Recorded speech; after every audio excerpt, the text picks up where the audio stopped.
नमस्कार दोस्तों, मैं हूं प्रभात चंद्र झा और मैं आज बात करूंगा भारत और चीन के बीच बढ़ रहे तनाव के कुछ पहलुओं पर। जहां तक चीन का सवाल है, भी कोरोना के फैलने से पहले भी उसकी जो आक्रामक नीति थी, उसकी जो विस्तारवादी नीति थी, जो वो दक्षिण चीन सागर में और अपने अड़ोसी पड़ोसी मुल्कों से जो उसके ताल्लुकात थे, वो अक्सर बहुत ही विवादास्पद और दूसरे मुल्कों को उकसाने वाले होते थे। जहाँ पे उनको लगता था कि ये मुल्क हमारे खिलाफ मजबूती से खड़ा होगा, वो उनको घेरने की भरपूर प्रयास करते थे। एक पहलू ये भी है कि उसकी जो विस्तारवाद और साम्राज्यवाद, जो आधुनिक साम्राज्यवाद कह लें या नव साम्राज्यवाद की जो बात है, उसमें वो चाह रहे थे कि चीन जो है वो कैसे अपने तरीके से चलाएं, अपने वो प्रभुत्व अपना वहाँ पे दर्शा पाएं। और इसके लिए उन्होंने बहुत सारी ये आर्थिक और हैरान करने वाली गतिविधियां शुरू की।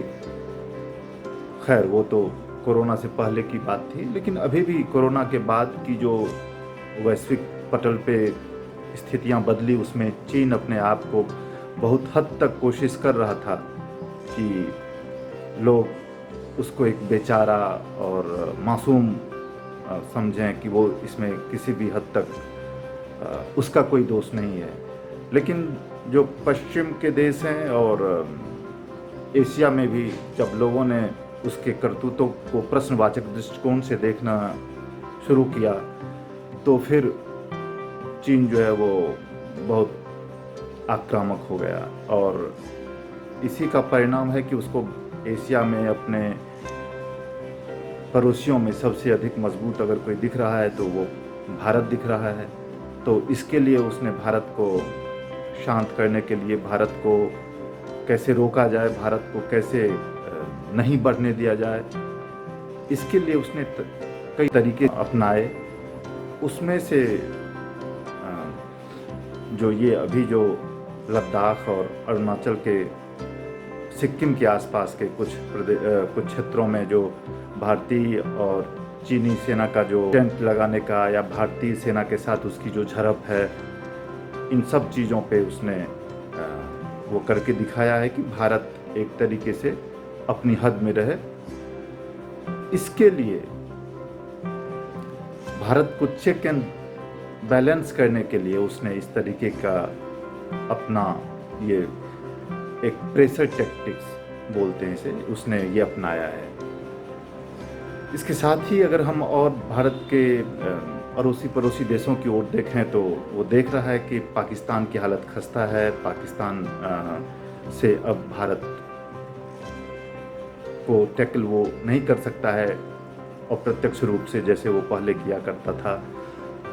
अगर पीछे हम देखें तो जब यूएन का सेशन चल रहा था तो उस समय जो पाकिस्तान को उसने सपोर्ट किया था वो कोई छिपी हुई बात नहीं है और वो खुल के पाकिस्तान का समर्थन करता है। अभी हाल के दिनों में उसे जब ये लगा कि पाकिस्तान की हालत खस्ता है और वो खुद इतना नहीं कर पाएगा, भारत को चेक एंड बैलेंस करने में वो अक्षम रहेगा, इसलिए उसने फिर नेपाल को अपने चंगुल में लेने की कोशिश की और वो ले रहा है। नेपाल को लेने का मतलब भी यही है कि नेपाल से उसे और तो कुछ लाभ होगा नहीं। उसकी जो साम्राज्यवादी और प्रत्यक्ष साम्राज्यवादी नीति है, उसका एक मोहरा वो नेपाल को बना करके भारत को, अगर चाइना के पक्ष में देखें तो होश ठिकाने लगाने की कोशिश कर रहा है। इसके लिए उसने लगातार कई तरह के प्रयास किए। चाइनीज़ राजदूत हैं, उन्होंने वहाँ की राजनीति को भी एक तरीके से, पूरी तरीके से हाईजैक किया हुआ है। वो जो वहाँ के कम्युनिस्ट धड़े के जो लोग हैं, चाहे वो प्रचंड हों, चाहे वो अभी ओली साहब हों या माधव नेपाल हों, इन सब के बीच में जो एक वॉर ऑफ टसल चल रहा था, उसको उन्होंने अभी हाल में मध्यस्थता की और फिर आपस में उन लोगों को समझाया बुझाया जो भी है। तो ये एक कम्युनिस्ट चाइना का कम्युनिस्ट सरकार जो है नेपाल में, उसको समझाने की कोशिश थी कि वो लोग आपस में एक सहमति बनाए रखें। तो इसके लिए उन्होंने नेपाल के माध्यम से भारत को वो आंख दिखाने की, कहते हैं ना कि नेपाल अपने आप को छोटा भाई कहता था, या हम लोग समझते थे कि नेपाल छोटा भाई है, भारत के लोग समझते थे कि नेपाल छोटा भाई है। तो इस कॉन्सेप्ट को ख़त्म करते हुए उन्होंने बोला कि अब छोटा भाई मत दिखाओ, हम भी आपके, वो कोशिश कर रहा है कि वो एक तरीके से चीन के बहकावे में वो आकर के ये सारी चीज़ें कर रहे हैं, जो अभी हमने लेपू लेक और काला पानी क्षेत्र है उसको लेकर के जो किया है। तो इस तरीके से पहले ऐसा नहीं हुआ था, अगर नेपाल ने ऐसा नहीं किया था। तो इस सब के पीछे जो परिदृश्य है वो यही बन रहा है कि कैसे, किस तरीके से भारत को एक प्रेशर टेक्निक से चेक एंड बैलेंस किया जाए। और इसके पीछे का सबसे बड़ा मकसद जो है वो है ताइवान को वो अपने अधिकार क्षेत्र में लेना चाह रहा है, उसकी स्वायत्तता, उसकी स्वतंत्रता को वो ख़त्म करना चाहता है। जो अभी वर्ल्ड हेल्थ एसोसिएशन का जो वो चल रहा था, जिसका भारत अभी अध्यक्षता कर रहा है, अभी हाल ही में डॉक्टर हर्षवर्धन साहब उसके बने हैं अध्यक्ष, तो वो ताइवान को कैसे भी करके भारत जो है वो उसकी सदस्यता न दे।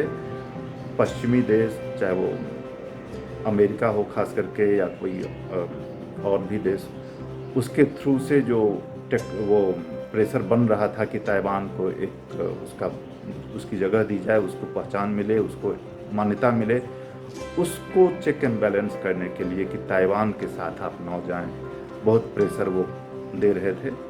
और इसीलिए ये इन सब को देखते हुए इन्होंने ये फिर से एक नया सीमा पर बहुत तनातनी का वातावरण बनाया है।